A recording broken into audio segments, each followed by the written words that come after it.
आज का जो हमारा टॉपिक है वो क्या है? Computer architecture. ठीक है।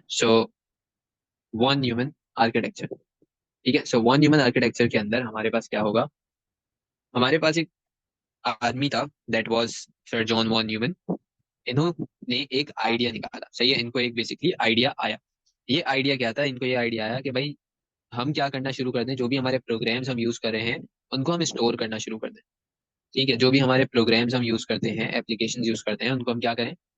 स्टोर करें। और इसी आइडिया को हमने क्या नाम दे दिया? Stored program concept. इनका ये कहना था कि भाई जो भी हम काम कर रहे हैं, फॉर एग्जांपल हमने भाई एक एप्लीकेशन ओपन करी है। ठीक है, हमने एक ऐप ओपन किया हुआ है, तो ये ऐप अभी हमारे पास कहाँ पे स्टोर हुआ होगा? रैम के अंदर स्टोर हुआ होगा। सही है। जैसे ही हमारे पास पावर ऑफ होगी, यानी इलेक्ट्रिसिटी गई या किसी भी वजह से हमारे पास पावर ऑफ होती है, तो हमारा ये जो ऐप है रैम के अंदर, ये क्या हो जाएगा? ये हो जाएगा हमारे पास लॉस्ट। सही है, ये क्या हो जाएगा भाई हमारे पास? लॉस्ट हो जाएगा। ठीक है। तो अब जब ये ऐप लॉस्ट हो जा रहा है तो हमें इसको क्या करना पड़ा है? बार बार हमें इसको काम करना पड़ा इसके लिए। तो इन्होंने कहा कि भाई जो भी हमारे पास एप्लीकेशन है, जो भी हमारे पास प्रोग्राम है, उसको हमें क्या करना है भाई? स्टोर करवाना। सही है। कैसे? हमें इसको अब स्टोर करवाना है लाइक अ डाटा। यानी अब ये जो हमारा प्रोग्राम है, this program will be stored as data. जैसे डाटा हमारे पास परमानेंटली स्टोर होता है, तो अब ये प्रोग्राम को भी हम किसी ना किसी तरीके से क्या करवाएंगे? परमानेंट तौर पर स्टोर करवाएंगे। ठीक है भाई, यहाँ तक बात समझ आ गई? यही चीज यहाँ पर लिखी हुई है कि भाई not only the data should be stored in the memory, यानी सेकेंडरी मेमोरी की बात हो रही है, but also the program using the data should also be stored in the memory. ठीक है, तो यानी जो हमारा प्रोग्राम है वो भी कहाँ पे जाकर स्टोर हो जाए? मेमोरी के अंदर। सही है। तो हमने कहा कि भाई अब से हम क्या करेंगे? प्रोग्राम को भी डाटा की तरह ही ट्रीट करना शुरू कर देंगे। सही है, जैसे हम डाटा को ट्रीट करते हैं उसी तरीके से हम क्या करेंगे? प्रोग्राम को ट्रीट करेंगे। कंप्यूटर्स जो कि इस आर्किटेक्चर से हमारे पास बिल्ट हो रहे होते हैं, उनको रीप्रोग्राम करना बहुत ज्यादा आसान है। सही है, यानी उनको दोबारा से प्रोग्रामिंग करना उसके उस कंप्यूटर की हमें क्या होगा भाई? बहुत ही ज्यादा फीजिबल होगा, बहुत ही ज्यादा आसान होगा। आप समझते हैं कि भाई स्टोर्ड प्रोग्राम कॉन्सेप्ट क्या होगा? मैंने कहा भाई हमारे पास क्या है? हमारे पास ये एक कंप्यूटर है।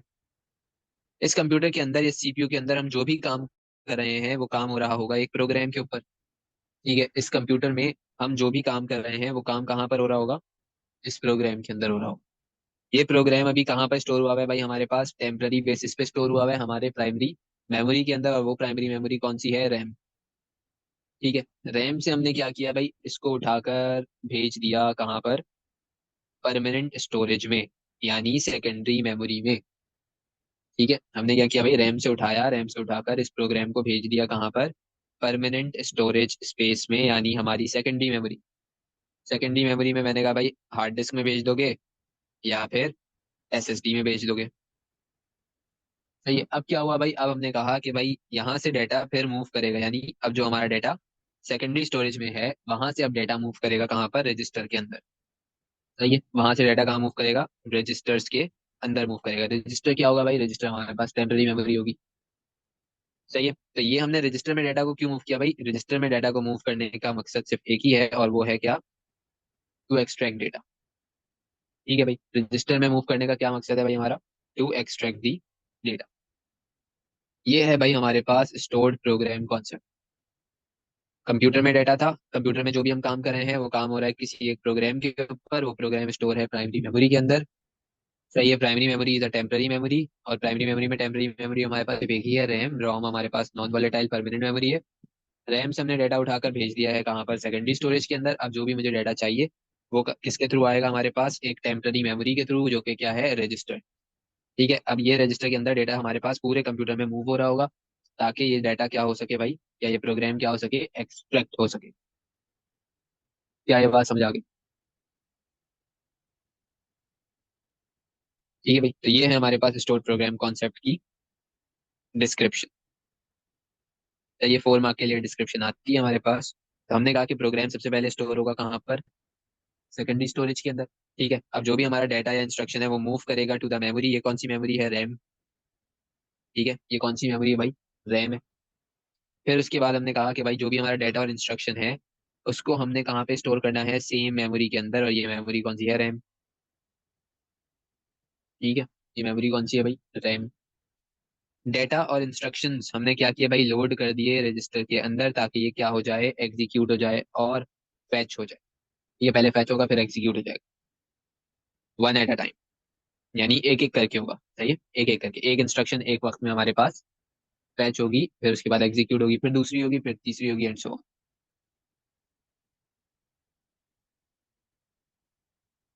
प्रोग्राम तो हम परमानेंटली स्टोर कर रहे हैं ना, तो परमानेंटली कहाँ पे स्टोर होगा, सेकेंडरी स्टोरेज के अंदर। अब जब मुझे प्रोग्राम चाहिए तो जो भी हमारा डाटा या प्रोग्राम है वो मूव करेगा हमारे मेमोरी के अंदर। ये कौन सी मेमोरी है, ये हमारे पास रैम। सही है। तो ये जो डाटा और इंस्ट्रक्शन है सेम मेमोरी के अंदर यानी सेम रैम में हमारे पास क्या होगी, लोड होगी। फिर उसके बाद हमने कहा कि भाई ये हमारे पास कैसे काम होगा, जो भी हमारे डाटा और इंस्ट्रक्शन है वो सबसे पहले लोड होगा कहाँ पर, रजिस्टर के अंदर। और फिर उसके बाद वो रजिस्टर से क्या हो जाएगा भाई, फैच होगा, फिर एग्जीक्यूट होगा।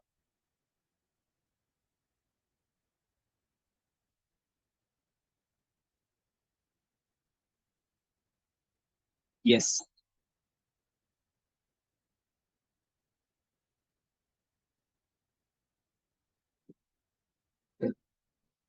आगे बढ़ते हैं।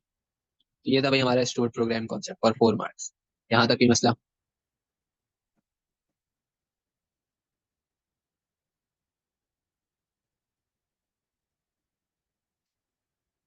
सर, इसके बाद हमने कहा कि हमारे पास आते हैं इसके कंपोनेंट्स।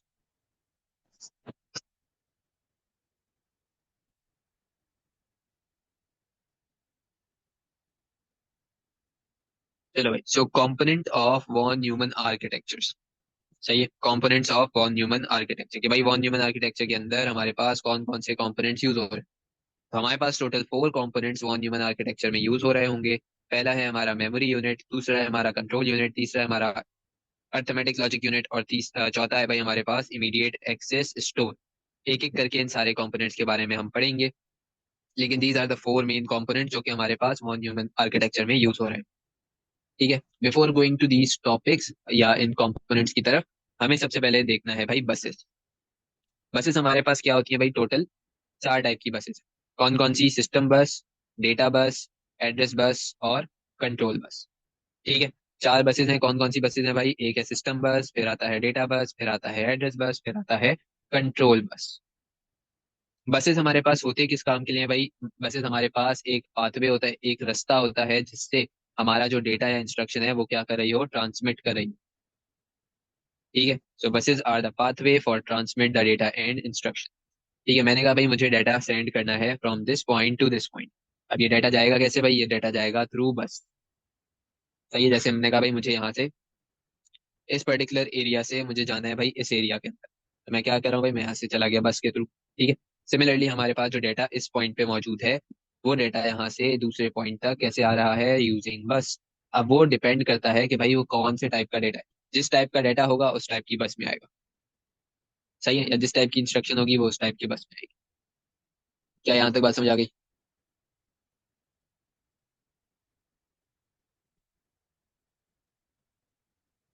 ठीक है, चल।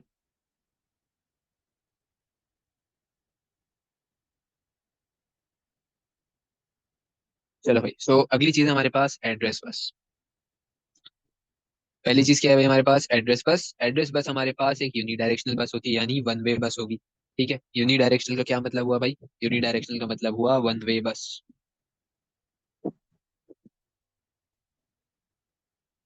ठीक है, यूनी डायरेक्शनल का क्या मतलब हुआ, वन वे, या तो जाएगा या तो आएगा।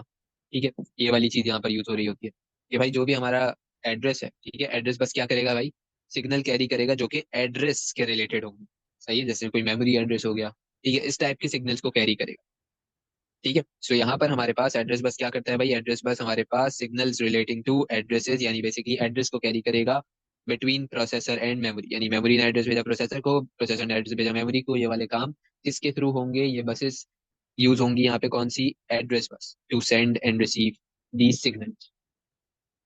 ठीक है भाई, तो ये बस ने क्या किया, प्रोसेसर और साथ ही साथ ये जो हमारे पास मेमोरी है, इनके बिटवीन एक पाथवे क्रिएट कर दिया इस एड्रेस बस ने, कि भाई यहाँ से डेटा जाएगा, यहाँ से डेटा आएगा।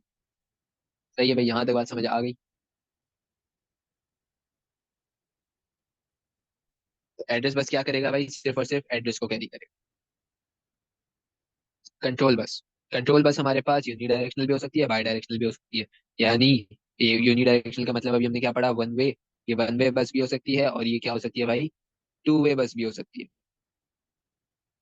It could be one way, it could be two way. अगली चीज हमने कहा कि भाई हमारे पास जो कंट्रोल बस है वो क्या करेगा। कंट्रोल बस वो सिग्नल्स को लेकर जाता है, ठीक है, कंट्रोल बस उन सिग्नल्स को लेकर जाएगा जो कंट्रोल यूनिट से पास हुई हो, ठीक है, जिनका काम क्या होता है, to coordinate the activities of a computer. ठीक है, जैसे कि हमने कहा कि भाई हमारा जो कंट्रोल यूनिट है, उस कंट्रोल यूनिट ने एक चीज कही कि सिग्नल भेजा कि भाई यहाँ से डाटा रीड करना। तो ये जो सिग्नल इसने जिस कंपोनेंट को भेजा होगा कंट्रोल यूनिट ने, उस कंपोनेंट तक ये सिग्नल कौन पहुंचाएगा, कंट्रोल बस पहुंचाएगा। ठीक है, तो कंट्रोल यूनिट से निकलने वाले सिग्नल जिनका काम क्या होता है, कोऑर्डिनेट करना कंप्यूटर की एक्टिविटी को, ये उन सिग्नल्स को लेकर जाता है कहाँ पर, to the particular component of a computer. यहाँ तक बात समझ आ गई। तो ये जो हमारे पास बसेस यहाँ पर यूज होंगी, ये बसेस हमारे पास कौन सी होती हैं, ये बसेस होती हैं भाई हमारे पास कंट्रोल बस।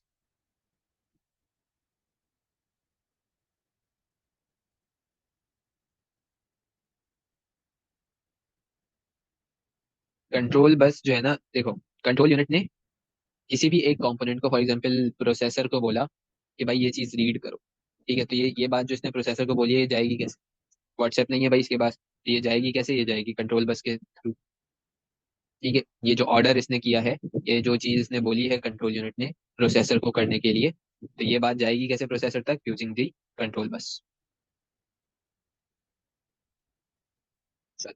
अगली चीज आती है भाई हमारे पास डेटा बस। डेटा बस हमारे पास होती है बाई डायरेक्शनल। बाई डायरेक्शनल का क्या मतलब हुआ, टू वे बस होती है। सही है, बाई डायरेक्शनल का क्या मतलब होता है भाई, टू वे। तो यानी डेटा बस हमारे पास एक ही बस यूज हो रही है, जाने के लिए भी और आने के लिए भी। इसका क्या काम होता है भाई, इसका काम ये होता है कि डेटा बस डेटा के रिलेटेड जितना भी सिग्नल्स हैं उनको कैरी करता है। सही है, डेटा को कैरी करता है। किन कंपोनेंट्स के बिटवीन कैरी करेगा भाई, प्रोसेसर, मेमोरी और इनपुट आउटपुट डिवाइसेस के बिटवीन। यानी मेमोरी से उठा के इनपुट आउटपुट डिवाइसेस में कोई चीज डेटा देना है, तो वो काम कौन करेगा भाई, हमारा डेटा बस करेगा। यानी मेमोरी से उठाकर डेटा को लेकर जाना, या आईओ डिवाइसेस से उठाकर डेटा को लेकर आना, ये काम कौन करता है, डेटा बस करता है। यहाँ तक ये मसला ये हो गया भाई हमारा बस इसका topic. Last and the major bus is the system bus. System bus क्या करती है भाई, ये सारे मेजर कंपोनेंट्स को आपस में कनेक्ट करेगी। ठीक है, सिस्टम बस क्या करेगा, जितने भी हमारे पास मेजर कंपोनेंट्स हैं एक कंप्यूटर के अंदर, ये उन सारे कंपोनेंट्स को कनेक्ट कर रही होती है। अगली चीज आती है भाई हमारे पास रजिस्टर्स। ठीक है, तो जो हमने रजिस्टर्स की अभी बात करी थी, ये वही वाले रजिस्टर्स। टोटल हमारे पास 5 रजिस्टर्स हैं। कौन कौन से, MAR, MDR, program counter, CIR और ACC। ठीक है, कितने रजिस्टर्स हो गए भाई हमारे पास, 5 रजिस्टर्स। रजिस्टर्स होते क्या है भाई, registers are the temporary memory. थोड़ी देर के लिए टेम्पररी तौर पर ही अपने पास डेटा को स्टोर रखते हैं। तो रजिस्टर्स टेम्पररी स्टोरेज एरिया, क्या काम करेगा भाई, it will store the data और instruction that is about to और बीइंग प्रोसेस। ठीक है, तो जैसे कि अभी हमने बात करी थी कि अगर हमें कोई चीज फेच करनी है, एग्जीक्यूट करनी है, तो उसके लिए हम रजिस्टर को यूज करते हैं। तो रजिस्टर क्या करता है भाई, रजिस्टर एक ऐसी टेम्पररी स्टोरेज एरिया है जो कि इस पर्पस के लिए थोड़ी देर के लिए टेम्पररी बेसिस पर अपने पास डेटा को स्टोर करके रखेगा। ठीक है, तो वो डेटा या वो इंस्ट्रक्शन स्टोर होगी जो कि बस थोड़ी देर बाद प्रोसेस होने वाली हो। क्लियर है यहाँ तक।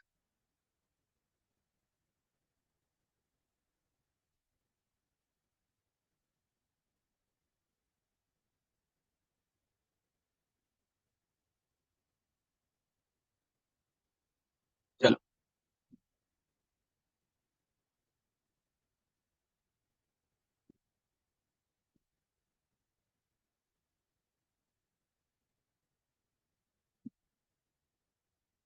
चलो भाई, तो अगला है भाई हमारे पास MAR यानी मेमोरी एड्रेस रजिस्टर। ठीक है, मेमोरी एड्रेस रजिस्टर में हमारे पास क्या होता है भाई, ये हमारे पास एड्रेस को स्टोर करता है। ये एक ऐसा रजिस्टर है जो हमारे पास क्या करेगा, एड्रेस को स्टोर करेगा। किस एड्रेस को, ये उस एड्रेस को स्टोर कर रहा होगा that is of the memory location, जहां से हमें डेटा को क्या करना है, रीड करना है, जहाँ पे हमारे पास डेटा क्या हो रहा हो, रीड हो रहा हो। सो MAR मेमोरी एड्रेस रजिस्टर, ये हमारे पास क्या करता है भाई, it will store the address, किस चीज का address, of the memory location. कौन सी मेमोरी लोकेशन, जहां से हमारा डेटा अभी रीड हो रहा है। ठीक है, तो जहां से भी हमारा कंप्यूटर, जिस भी मेमोरी लोकेशन से हमारा जो कंप्यूटर है वो डेटा को रीड कर रहा है, वो मेमोरी लोकेशन का एड्रेस, ठीक है, उस मेमोरी लोकेशन का एड्रेस कौन स्टोर करेगा, MAR स्टोर करेगा। क्या ये बात यहाँ तक समझ आई?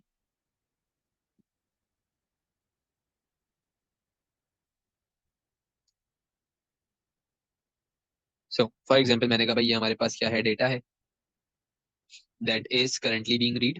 ठीक है, ये हमारे पास क्या है भाई, ये एक डेटा है जो कि अभी हम करेंटली क्या कर रहे हैं, रीड कर रहे हैं। तो इसका जो मेमोरी लोकेशन है इस डेटा का, ये ये जाकर हमारे पास कहाँ स्टोर हो जाएगा, हमारे MAR के अंदर। ठीक है भाई, चल आगे बढ़ते हैं। अगला है हमारे पास memory data register. Memory data register नाम से ही पता चल रहा है कि भाई ये क्या स्टोर करेगा, डेटा। तो वो डेटा जो कि अभी अभी हमने क्या किया है, मेमोरी से रीड किया, वो डेटा हमारे पास कहाँ पे स्टोर होगा, मेमोरी डेटा रजिस्टर के अंदर। चाहिए, तो ये हमारे पास डेटा है, ये डेटा हमारे पास क्या हो गया है, इस रजिस्टर में स्टोर हो गया। ये काम होता है किसका, MDR। क्या ये बात समझ आ गई?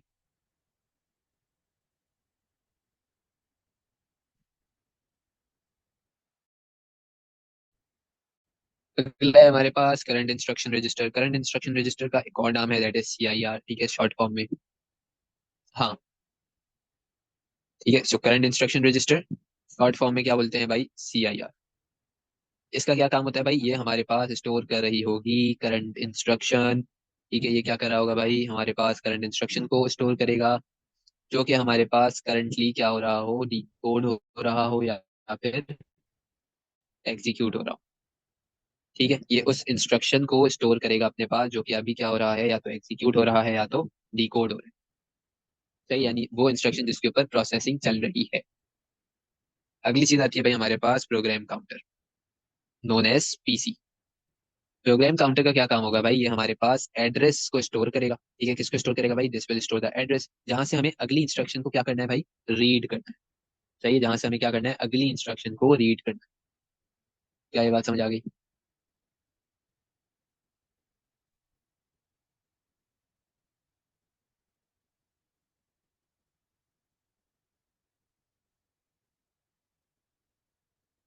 हाँ भाई, PC समझ आ गया।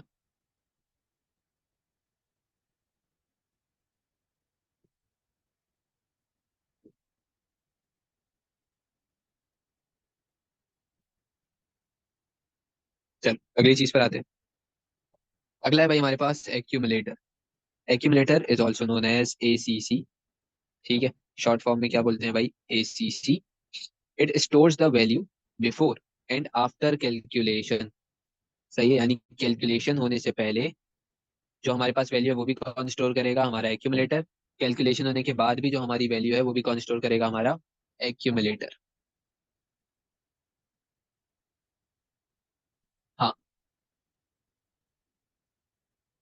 अभी वाली जो इंस्ट्रक्शन है हमारे पास, यानी जो करंट इंस्ट्रक्शन है हमारे पास, वो कौन स्टोर कर रहा है। या तुम इसको इस तरीके से कह सकते हो कि भाई वो इंस्ट्रक्शन जो अभी क्या हो रही हो, प्रोसेस हो रही हो, पैच हो गई है, प्रोसेस हो रही है, वो कहाँ पे स्टोर होगी, CIR के अंदर। अगली इंस्ट्रक्शन का जो एड्रेस होगा कि उसको कहाँ से रीड करना है, ये एड्रेस कौन स्टोर करेगा, प्रोग्राम काउंटर। फिर यही एड्रेस प्रोग्राम काउंटर से चला जाएगा MAR के पास। ठीक है, इस तरीके से काम पर भी आएंगे।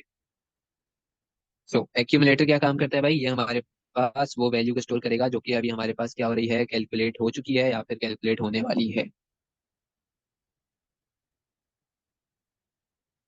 सही है, तो जो भी काम हमारा ALU करवाएगा, सही है, जो भी कैलकुलेशन हमारा ALU करवाएगा, कैलकुलेशन के बाद वाली वैल्यू या कैलकुलेशन से पहले वाली वैल्यू हमारे पास कौन स्टोर करता है, एक्यूमुलेटर। एक्यूमुलेटर तक बात समझ आ गई?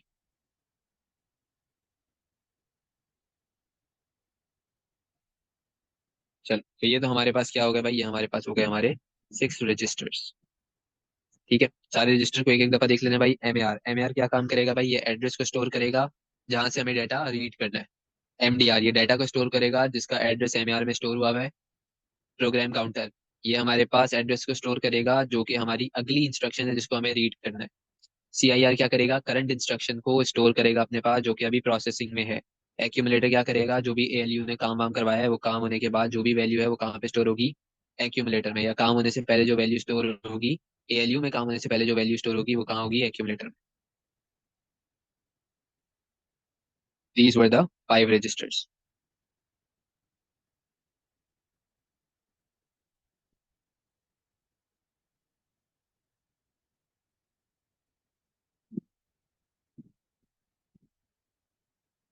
तो अगली चीज है भाई हमारे पास मेन कॉम्पोनेंट्स। मेन कॉम्पोनेंट्स में हमने कहा कि भाई 4 मेन कॉम्पोनेंट्स हैं। कौन कौन से, ALU, CU, MU और IAS। कितने मेन कॉम्पोनेंट्स हैं भाई हमारे पास, 4 मेन कॉम्पोनेंट्स हैं, ALU, CU, MU और IAS। एक एक करके सबको देखिए। मैंने कहा भाई we are starting you from IAS, immediate access store, IAS। इसका क्या काम होता है भाई, इट होल्ड्स द डेटा। चाहिए, इसका क्या काम होगा कि भाई ये डेटा को या इंस्ट्रक्शन को अपने पास होल्ड करके रखेगा, जो कि कहाँ से हमारे पास आई होगी, जो कि हमारे पास आई होगी हमारे मेन मेमोरी से। ठीक है, और जो अभी इंतजार कर रही होगी कि बस अब हम क्या होंगे भाई, प्रोसेस। ये कंप्यूटर आर्किटेक्चर के कंपोनेंट्स है, कंप्यूटर के कंपोनेंट्स है, CPU के। ठीक है, तो इमीडिएट एक्सेस स्टोर में क्या होता है भाई, डेटा वेटिंग पे होता है। सही है, डेटा क्या होता है भाई हमारे पास, वेटिंग पर होगा। सही है, और जो इंस्ट्रक्शन या डेटा है हमारे पास ये कहाँ से आया होगा भाई, हमारी मेन मेमोरी से आया होगा। कहाँ से आया होगा, हमारी मेन मेमोरी से आया होगा, और किसका वेट कर रहा होगा कि भाई बस अब हम क्या होने वाले हैं, प्रोसेस होने वाले। ठीक है, तो मेमोरी स्टोरेज से डेटा हमारे पास आया और आके कहाँ रुक गया, IAS के अंदर। या मेन मेमोरी से इंस्ट्रक्शन हमारे पास आई और आके कहाँ पर वेटिंग पे है, IAS के अंदर। अगली चीज है भाई ALU। ALU arithmetic logic unit, also known as the processor. इसका क्या काम होता है भाई, इसका काम होता है अर्थमेटिक ऑपरेशन परफॉर्म करना। कौन से भाई, प्लस माइनस डिवाइड मल्टीप्लाई। फिर उसके बाद इसका एक और काम होता है कि भाई ये तुम्हारे पास बिट शिफ्टिंग ऑपरेशन परफॉर्म करती है। जो हमने बिट शिफ्टिंग ऑपरेशन पढ़े हैं वो कौन परफॉर्म करेगा भाई, वो यही तो परफॉर्म करेगा। कौन कौन से बिट शिफ्टिंग पढ़े हैं भाई, हमने लॉजिकल शिफ्ट्स पढ़े हैं, हमने अर्थमेटिक शिफ्ट्स पढ़े हैं, हमने साइक्लिक शिफ्ट्स पढ़े हैं।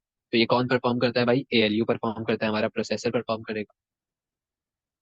लॉजिकल ऑपरेशन, लॉजिकल ऑपरेशन हमारे पास जो और एंड और नॉट, ये वाले जो लॉजिकल ऑपरेशंस हैं ये भी कौन परफॉर्म करता है, हमारा प्रोसेसर परफॉर्म करेगा।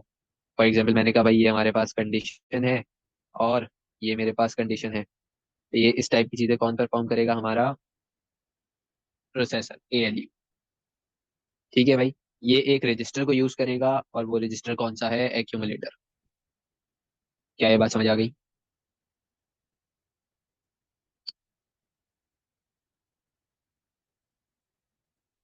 चलो, अगला हमारे पास है कंट्रोल यूनिट। कंट्रोल यूनिट की शॉर्ट फॉर्म है CU। ये क्या करता है भाई, ये फ्लो ऑफ डेटा को मैनेज करेगा। ठीक है, किस तरीके से हमारा डेटा फ्लो कर रहा है ये कौन करता है भाई मैनेज, ये हमारा कंट्रोल यूनिट मैनेज करता है। फिर उसके बाद कंट्रोल यूनिट का अगला काम ये होता है कि ये जो भी इंस्ट्रक्शन होती है उसको क्या करेगा, सबसे पहले रीड करेगा। ठीक है, उसका मतलब समझेगा, उसको इंटरप्रेट करेगा। और फिर उसके बाद ये उसको देखते हुए कि भाई यहाँ पर इसके साथ, इस इंस्ट्रक्शन के साथ क्या करना है, ये चीज देखते हुए किसको सेंड कर देगा, दूसरे जो कंपोनेंट्स हैं जिनका काम है उस इंस्ट्रक्शन को मैन्युपुलेट करना, उस इंस्ट्रक्शन को सॉल्व करना, उस प्रॉब्लम को सॉल्व करना, ये उसके बाद भेज देगा।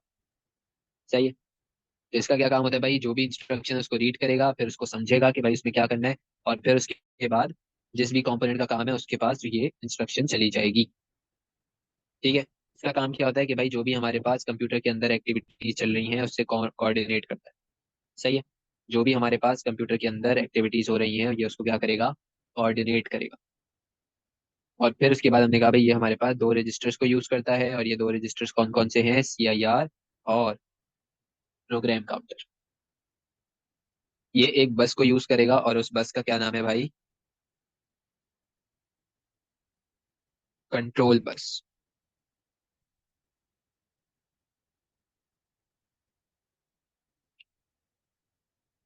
Uses control bus. ठीक है भाई, चल अगली चीज, अगला है भाई हमारे पास memory unit. Memory unit also known as MU। Memory unit is made up of partition. ठीक है, ये हमने कहा भाई ये हमारे पास मेमोरी यूनिट हमारे पास क्या हुआ है भाई, पार्टीशन हुआ है। तो ये मेमोरी यूनिट हमारे पास क्या हुआ हुआ है, पार्टीशन हुआ हुआ है। सही है, दो पार्ट्स में पार्टीशन हुआ हुआ है, एक पार्ट है हमारा एड्रेस, एक पार्ट है हमारा कंपोनेंट। और इस पूरी चीज को हमने क्या नाम दिया है, मेमोरी मैप। ठीक है, इस पूरी चीज को हमने क्या नाम दिया भाई, मेमोरी मैप। यहाँ तक की मसला।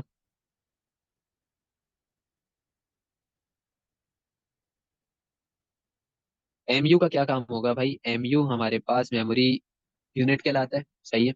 एमयू में हमारे पास क्या होता है भाई, पार्टीशन हुई भी होती है दो, एक होता है एड्रेस, एक होगा कंटेंट। सही है, यानी जो कंटेंट है उसके सामने उसका एड्रेस होगा। ठीक है, यानी हमारे पास ये वाला जो कंटेंट है वो किस एड्रेस पे मिलेगा, हमारी मेमोरी के अंदर वो चीज कहाँ पर होगी, इधर लिखी हुई होगी। फिर उसके बाद हमने कहा भाई ये हमारे पास यूनिकली आइडेंटिफाई कर रहा होगा location with in the memory map. ठीक है, कि हमारी मेमोरी मैप में लोकेशन किधर है, ये उसको क्या करेगा भाई, हर चीज को यूनिकली आइडेंटिफाई करेगा। ये दो चीजों को यूज करता है भाई मेमोरी यूनिट, दो रजिस्टर्स को यूज करेगा, एक है एमएआर, एक क्या है एमडीआर। एमडीआर में कंटेंट जाके स्टोर होगा, एमएआर में एड्रेस जाके स्टोर होगा। क्लियर है भाई। ठीक है, सो यहाँ तक हमारे पास क्या होगा, हमारे मेन कंपोनेंट्स भी कंप्लीट हो।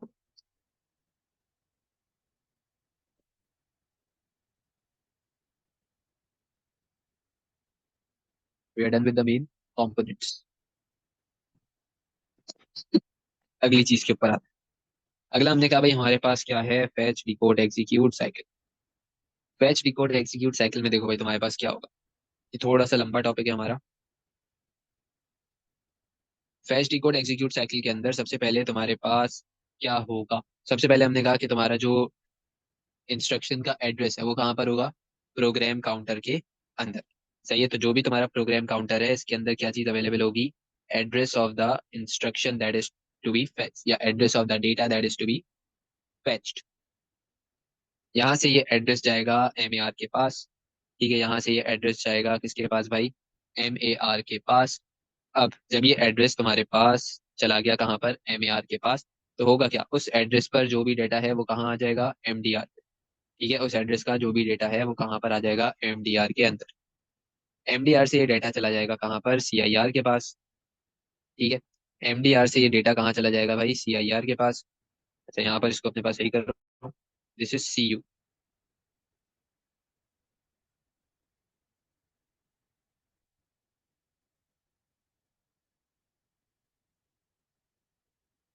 ठीक है भाई, तो ये हमारे पास क्या है, कंट्रोल यूनिट। क्या हुआ भाई, प्रोग्राम काउंटर से एड्रेस भेजा एमएआर के पास, एमएआर वाले एड्रेस पर जो भी डेटा था वो आ गया कहाँ पर, एमडीआर के पास। एमडीआर से वो डेटा चला गया सीआईआर के पास।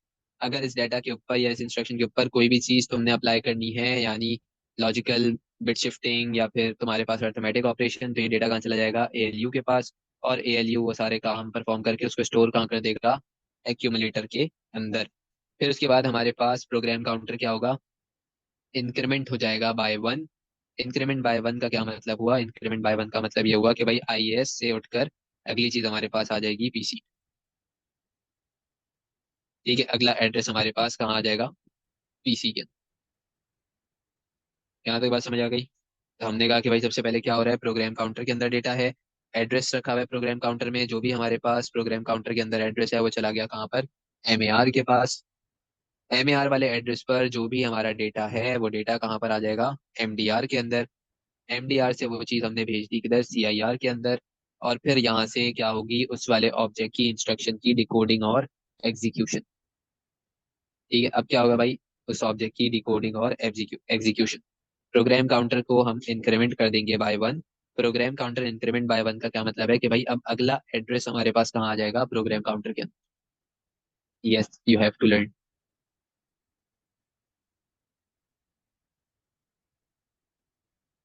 ब्रैकेट्स लगाने जरूरी।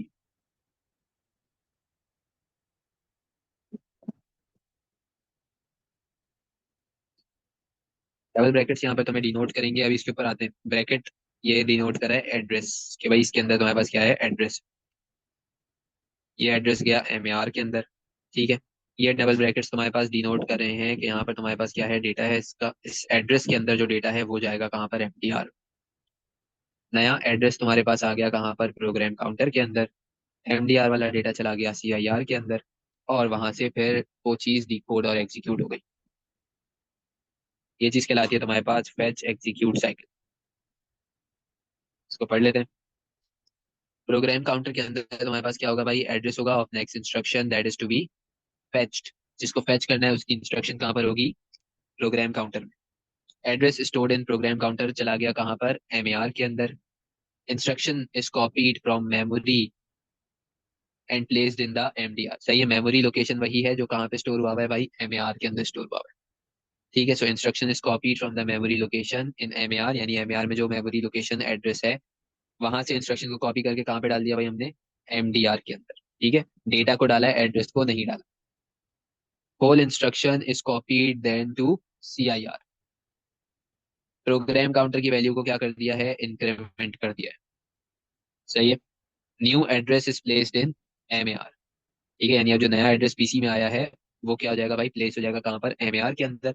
और फिर हमारी जो इंस्ट्रक्शन है वो फाइनली क्या हो जाएगी, डिकोड और एग्जीक्यूट हो जाएगी। कौन सी इंस्ट्रक्शन, जो सीआईआर के अंदर स्टोर्ड है।